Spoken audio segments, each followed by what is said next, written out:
আতঙ্কে অনিমেষের হাত থেকে মোমবাতিটা পড়ে গেল। আগুন নিভে যেতেই ঘরটা ডুবে গেল ঘন অন্ধকারে। ঠিক সেই মুহূর্তে তার কানে ভেসে এলো এক শীতল শুকনো ফিসফিসানি। এখানে কেউ আসে না, তুমি কেন এলে? পরদিন সকালে গ্রামের লোকেরা জমিদার বাড়ির সদর দরজার সামনে অনিমেষকে অচেতন অবস্থায় পড়ে থাকতে দেখে।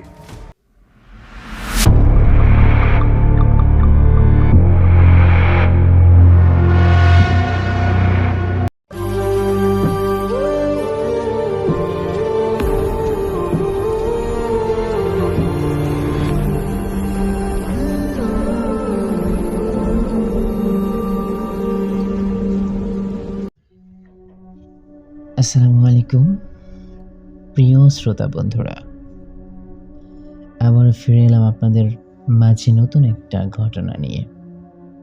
সো এখনো পর্যন্ত যারা সাবস্ক্রাইব করেন নাই সবাই দ্রুত সাবস্ক্রাইব করে নেবেন, যাতে পরবর্তীতে আমাদের নতুন নতুন ঘটনাগুলো আপনারা দ্রুত পেয়ে যেতে পারেন। চলুন তাহলে সরাসরি ঘটনায় যাই। শহরের কোলাহল থেকে বহু দূরে গ্রীষ্মের নিস্তব্ধতার মধ্যে দাঁড়িয়ে ছিল এক পুরনো জমিদার বাড়ি। চারপাশে ঘন জঙ্গল আর তার ভেতরে মাথা উঁচু করে দাঁড়িয়ে থাকা শতবর্ষী ও শুদ্ধ গাছগুলো দিনের আলোতেও অদ্ভুত ছায়া ফেলে রাখত। বাতাসে শুকনো পাতার গন্ধ আর দূর থেকে ঝিঝি পোকার একঘেয়ে ডাক, সব মিলিয়ে জায়গাটা যেন সময়ের বাইরে আটকে গেছে। সেদিন ছিল অমাবস্যা, আকাশে চাঁদের কোনো অস্তিত্ব নেই। গ্রীষ্মের রাত হলেও অন্ধকারটা ভারী, ঘন ঘন আলো ঢুকতে চায় না। ঠিক তখনই ঝিঝি পোকার ডাক চাপিয়ে ভেসে এলো এক অচেনা শব্দ, আর যেন নুপুরের মৃদু ঝংকার। বাতাসে দুলে দুলে এগিয়ে এসে আবার মিলে গেল। দোতলার বারান্দায় দাঁড়িয়েছিলেন তরুণ লেখক অনিমেষ। তিনি ভূতে বিশ্বাস করেন না, মানুষের ভয়, স্মৃতি আর কল্পনাকেই তিনি তার লেখার আসল উপাদান মনে করেন। এই নির্জনতায় এসেছেন নতুন উপন্যাসের পরিবেশ খুঁজতে। একটু ভয়, একটু নিঃসঙ্গতা, কিন্তু আজ রাতের বাতাসে কেমন যেন অস্বস্তি। হাওয়ার ভেতরে লুকিয়ে আছে দীর্ঘশ্বাসের মতো হাহাকার। হঠাৎ তার মনে হলো পিছনে কেউ দাঁড়িয়ে আছে। ধীরে ঘাড় ঘোরাতেই চোখে পড়ল সাদা শাড়ি পরা এক নারী। মুখ স্পষ্ট নয়, অবয়বটা যেন আলো আর ছায়ার মাঝখানে ঝুলে আছে। অনিমেষ চোখের পলক ফেলতেই সেই অবয়ব ছায়ার মতো মিলিয়ে গেল সিঁড়ির অন্ধকারে। তার কপালে বিন্দু বিন্দু ঘাম জমে উঠল। গ্রীষ্মের রাত, অথচ শরীরের ভেতর দিয়ে বয়ে গেল ঠান্ডা স্রোত। মোমবাতি জ্বালিয়ে ধীরে ধীরে নিচে নামলেন তিনি। প্রতিটি ধাপেই কাঠের মেঝে কেমন করে যেন অযথা শব্দ তুলে তার উপস্থিতি ঘোষণা করছে।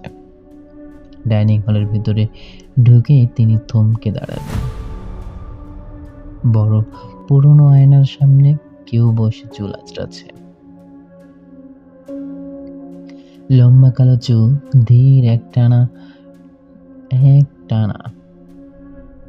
আয়নার ভিতরে আগুনের আলো কাঁপছে, কিন্তু মুখ দেখা যাচ্ছে না। কাঁপা কাঁপা কণ্ঠে অনিমেষ বললেন, কে ওখানে? এই, কে তুমি? মূর্তিটি খুব ধীরে মাথা ঘোরালো।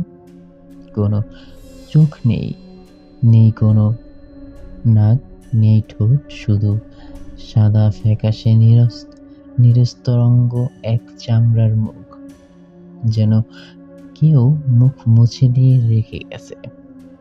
আতঙ্কে অনিমেষের হাত থেকে মোমবাতিটা পড়ে গেল। আগুন নিভে যেতেই ঘরটা ডুবে গেল ঘন অন্ধকারে। ঠিক সেই মুহূর্তে তার কানে ভেসে এলো এক শীতল শুকনো ফিসফিসানি, এখানে কেউ আসে না, তুমি কেন এলে?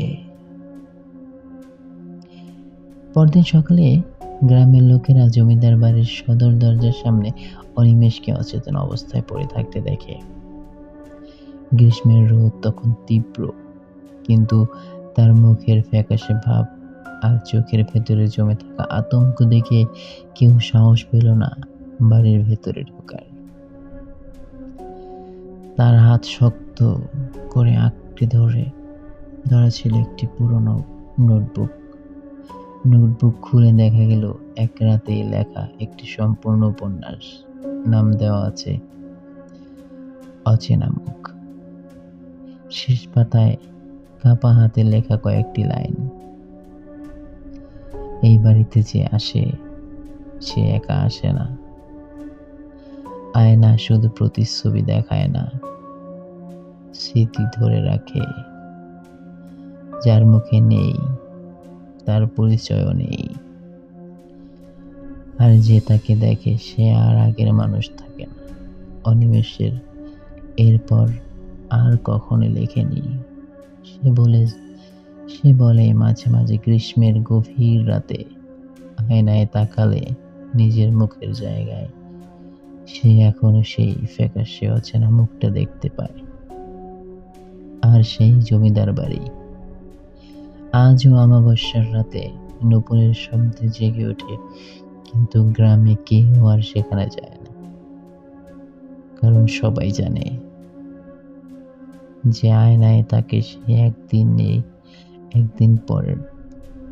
কারণ সবাই জানে যে আয়নায় তাকায় সে একদিন পরের গল্প হয়ে যায়। সেই শুনতে পায় কে যেন ফিস ফিস করে বলছে, এখানে কেউ আসে না, কেউ না, তুই কেন এলি? অসংখ্য ধন্যবাদ বন্ধুরা, এই ছিল আজকের ঘটনা। আপনারা যারা এই ধরনের গল্প লিখে পাঠাতে চান, তাহলে আপনাদের যেটা করতে হবে সেটা হচ্ছে প্রথমে আমাদের কমেন্ট বক্সে গিয়ে আপনাদের জানাতে হবে যে আপনি আমাদেরকে গল্প পাঠাতে ইচ্ছুক, তবেই আমরা আপনাদের সঙ্গে কন্ট্যাক্ট করব। আপনারা চাইলে অসংখ্য ঘটনা লিখে পাঠাতে পারেন। আমরা প্রতিনিয়ত আপনার ঘটনা, আমাদের ঘটনা, সবার ঘটনা মিলিয়ে আমরা প্রচার করব ইনশাআল্লাহ। তো আর দেরি কেন, লাইক কমেন্ট শেয়ার করুন প্রচুর পরিমাণে।